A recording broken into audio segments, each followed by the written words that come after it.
Hey YouTube, John Ball Attorney here.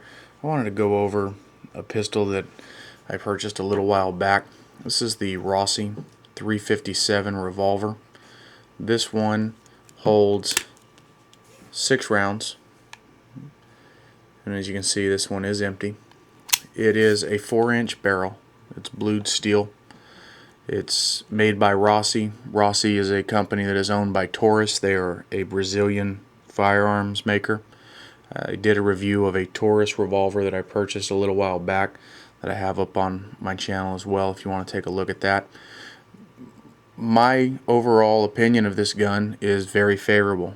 I have not had any issues with it that I felt warranted sending it back to the factory or really having any complaints about it. There are a couple of issues that relate to trigger pull and shooting in general that I have with it, but certainly not the kind of complaints that I've read about on a lot of the message boards. So for me, the Rossi 357 Revolver, this particular model, chambered in 357, has been a great purchase. I've been very pleased with it. I didn't pay, but I think around $250 for this. It was a very, very reasonably priced gun, and for the number of rounds I've put through this, I've been nothing but happy with it. It comes with adjustable sights. You can see the screws right there up top as well. You have to take it out to the range, put a few rounds through it, make sure that you get the sight where you need it to be for how you shoot. Once I sighted this in, I had no problems with it. I used this revolver to qualify outside of Austin to obtain my Texas concealed handgun license instructor credentials, I guess you'd say, so that I can teach concealed handgun license courses. I use this as my qualifying pistol for the revolver portion of it because we had to qualify with semi-autos and with revolvers as well, and it shot perfect up there, so I was good to go with it. I've read the reviews about it. A lot of them are favorable. You'll get a lot of good favorable reviews out there, and for me those reviews have been accurate. But you got to be aware that there are reviews out there that say that the gun is not what you'd want a pistol to be. But for me, I haven't encountered that issue with it at all. It has been nothing but a very well-made, well-constructed gun. Blue steel finish, feels very well built. It is a heavy gun to hold. You know that it's a substantial gun when you're carrying it. When you're shooting it, it is certainly not a weapon that I would consider a concealed carry kind of gun. It's too big for that. I've tried to actually use it as a concealed carry gun. That was one time, and decided that just wasn't what this gun was made for, so I stopped even attempting to do that. So this for me is more of a range gun, or if I'm camping, it's a good gun for that. If you are long road trips and you're in a state where you can carry a pistol with you while you travel, it's a great gun for that as well. And because it's chambered in 357, it's going to be a very good self-defense gun. You go out and you purchase yourself one of these quick little speed loaders, carry an extra one of those with you when you travel. It's just about the same thing as carrying an extra magazine.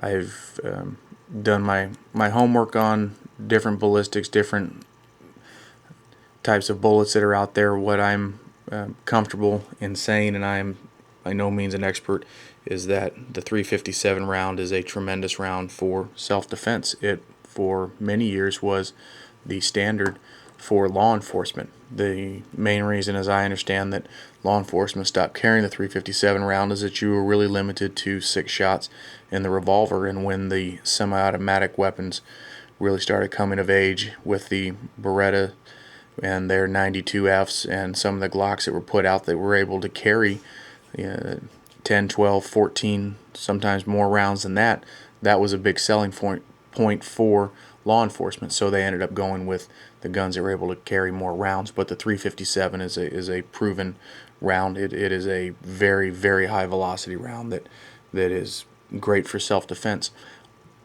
Shooting 357 out of this particular handgun is a chore.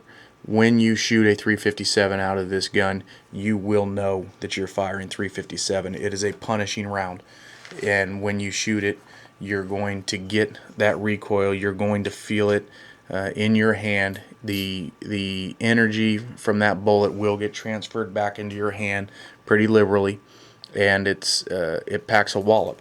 So some folks may want to consider carrying this weapon or shooting it in 38 plus Ps as opposed to the 357 round. For me, I purchased it as a 357. I'd rather carry it as a 357 and carry the 357 bullets in it.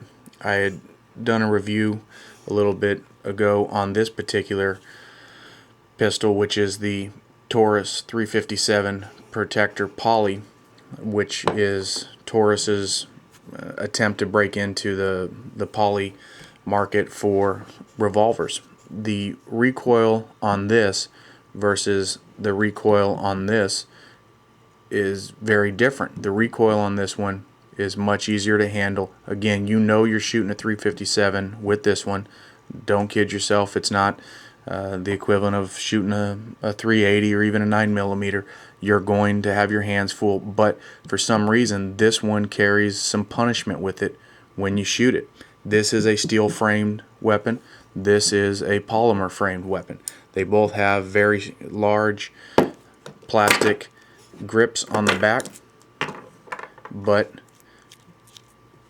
the steel frame, the heavier frame, for me, carried some additional punishment in shooting the 357s. In shooting the 38s, it was just a dream to shoot. Plus P rounds, it's a dream to shoot. Wonderful gun. 357 rounds, it's a handful, so that is something to consider. The trigger pull on this tends to be very heavy.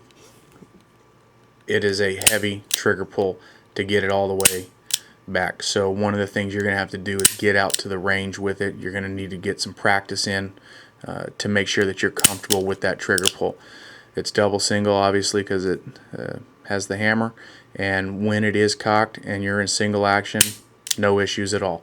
You're able to shoot that very accurately. You'll have no problems with it in single action. I can see where somebody that doesn't have a whole lot of experience, or maybe somebody with a little bit of a weaker grip, or somebody that doesn't like the heavy trigger pulls would have a problem with it. For me, a heavy trigger pull is something that I do kind of favor, and that I like the idea of being deliberate in shooting my weapon. It's the same reason that I'm a fan of Berettas. I do like the external safety and the external decocker on it. It's something that I just grew up around and something that I'm familiar with. That being said, the sights on this, easy to acquire, high visibility. They hold the sight picture, not sight picture I shouldn't say, but they hold their sight in very, very well. I haven't lost the sight on this yet, so I haven't had to readjust it. No complaints about it. It's a gun that I recommend for $250. It is a gun that you just cannot go wrong with. You will enjoy shooting it. You will be glad that you purchased it. I would recommend going to Academy or any other store that's close by to you that you think can offer you this at around $250, and I would take a very serious look at purchasing one. I've enjoyed it so far. Hope you've enjoyed the review. Leave any comments. If you have any questions, please feel free to leave comments as well. Thanks for watching.